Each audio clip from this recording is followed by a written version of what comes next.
warahmatullahi wabarakatuh. Perkenalkan, nama saya Bella Dinia Putri, nomor NPM 2411080089 dari Program Studi Bimbingan Konseling Pendidikan Islam Universitas Islam Negeri Raden Intan Lampung. Pada kesempatan kali ini saya akan mempresentasikan tugas ujian tengah semester untuk mata kuliah Islam dan Lingkungan Hidup yang bertemakan dengan kerusakan lingkungan hidup dan kontribusi Islam dalam pelestarian lingkungan hidup. Semoga saja materi yang saya sampaikan nantinya dapat dipahami dengan jelas dan dapat bermanfaat. Baiklah, langsung saja kita masuk ke pembahasannya. Kerusakan lingkungan seperti banjir, banyaknya polusi, dan juga pemanasan global pada saat ini menjadi masalah yang sangat besar, dan itu mungkin sudah kita temui dalam kehidupan kita sekarang ini. Hal tersebut tentunya dikarenakan oleh perilaku manusia yang kurang bijak dalam penggunaan alam. Maka diperlukan peran agama, khususnya agama Islam, untuk menyadarkan umatnya agar mampu atau mau menjaga lingkungannya dengan penuh tanggung jawab. Karena agama Islam memiliki ajaran yang jelas mengenai hubungan antara manusia dengan alam. Dalam Islam, manusia diberi tanggung jawab untuk memelihara bumi sebagai amanah dari Allah Subhanahu wa Ta'ala. Maka kesadaran pentingnya menjaga lingkungan harus menjadi bagian dari nilai-nilai keagamaan sejak dini. Melalui pendekatan agama diharapkan manusia lebih terdorong untuk bertindak bijak dalam menjaga dan melestarikan bumi demi generasi sekarang dan juga generasi yang akan datang. Menurun atau bahkan hilang, baik karena faktor alam maupun ulah dari manusia.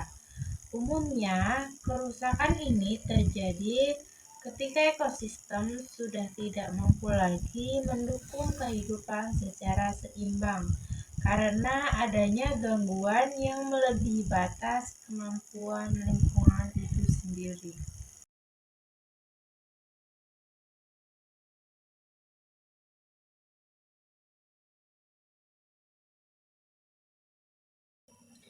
Selanjutnya, bentuk kerusakan lingkungan. Tentunya banyak sekali bentuk-bentuk dari kerusakan lingkungan yang bisa kita lihat pada saat ini. Misalnya pencemaran udara, pencemaran air, pencemaran tanah, penebangan hutan liar, pemanasan global, dan juga limbah industri dan juga limbah rumah tangga yang sangat banyak sekali. Semua itu pasti karena ulah dari manusia yang kurang bijak.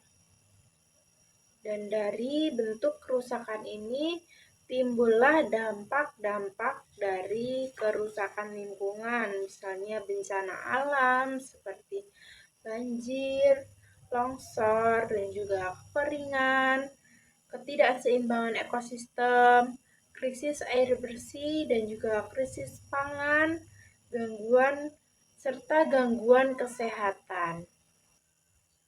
Selanjutnya, pandangan Islam terhadap lingkungan hidup. Alam adalah ciptaan Tuhan dan amanah bagi kita manusia atau khalifah fil ardi.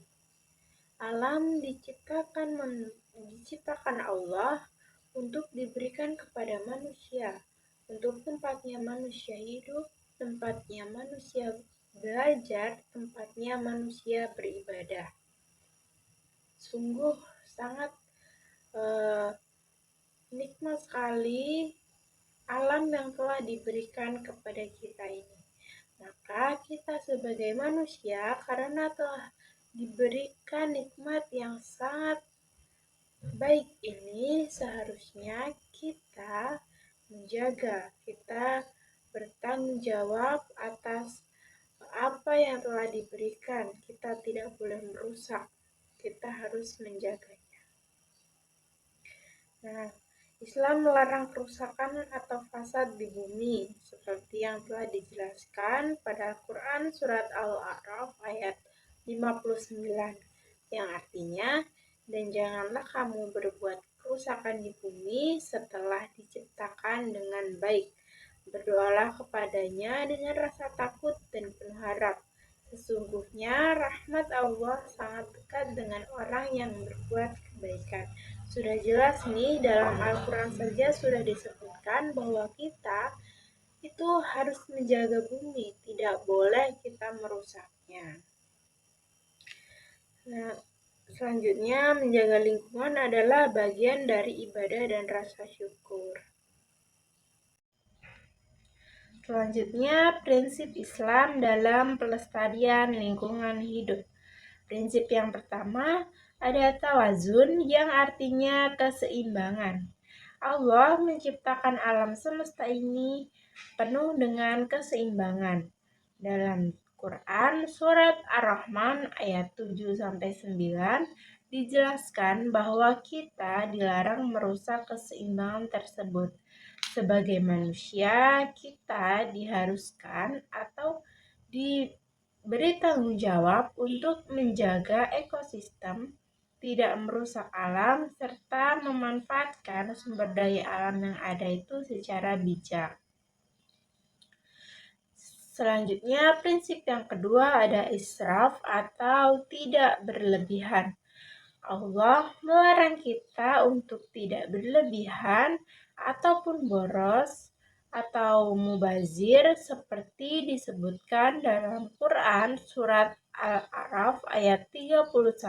Dalam konteks lingkungan, kita diajarkan untuk tidak berlebihan dalam penggunaan air, energi, ataupun konsumsi barang secara berlebihan. Gaya hidup hemat dan sadar lingkungan adalah bentuk nyata dari prinsip ini. Selanjutnya yang ketiga ada ihsan, yang artinya berbuat baik. Berbuat baik tidak hanya kepada manusia, tetapi juga kepada makhluk hidup dan juga alam sekitar yang ada di lingkungan kita. Dalam hadis, Nabi Muhammad SAW bersabda bahwa berbuat baik kepada hewan dan juga lingkungan adalah bagian dari iman. Menanam pohon, membersihkan sungai, dan juga merawat lingkungan adalah bentuk nyata dari ihsan dalam kehidupan sehari-hari. Selanjutnya, prinsip yang keempat ada fasad, yang artinya merusak, yaitu kita dilarang merusak lingkungan yang telah diberikan Tuhan kepada kita seperti yang telah saya jelaskan tadi. Selanjutnya, contoh kontribusi Islam dalam pelestarian lingkungan hidup. Yang pertama ada larangan menebang pohon secara sembarangan. Hal ini sudah ditegaskan dalam sebuah hadis yang berbunyi, barang siapa yang memotong pohon sidrah yang tumbuh di tanah lapang dan menjadi tempat manusia ataupun binatang tanpa alasan yang benar, maka Allah akan menelungkupkannya di neraka. Itu sudah jelas larangan untuk kita agar tidak menebang pohon secara sembarangan hanya untuk kepentingan pribadi saja. Selanjutnya, pengelolaan air secara bijak. Dalam Islam, kita juga dilarang, dalam berwudu kita juga dilarang untuk menggunakan air secara berlebihan. Yang Selanjutnya, penghijauan dan wakaf tanah produktif. Sebaiknya kita sebagai umat Islam melakukan penghijauan agar dapat menjadi manfaat untuk masa yang akan datang. Intinya, pelestarian lingkungan merupakan tanggung jawab bersama dan juga bagian dari ajaran Islam. Sebagai khalifah di bumi, kita harus menjaga ciptaan Allah dan tidak boleh merusaknya. Ini adalah bentuk dari iman kita. Mari kita mulai peduli dengan lingkungan hidup Allah Kita bisa memulai dengan hal-hal kecil terlebih dahulu, seperti membuang sampah pada tempatnya dan juga mengurangi penggunaan plastik sekali pakai. Lingkungan yang sehat dimulai dari kita. Maka mari jaga alam kita, karena kita juga yang akan merasakan dampaknya. Kalau bukan kita, siapa lagi? Dan kalau bukan sekarang, kapan lagi?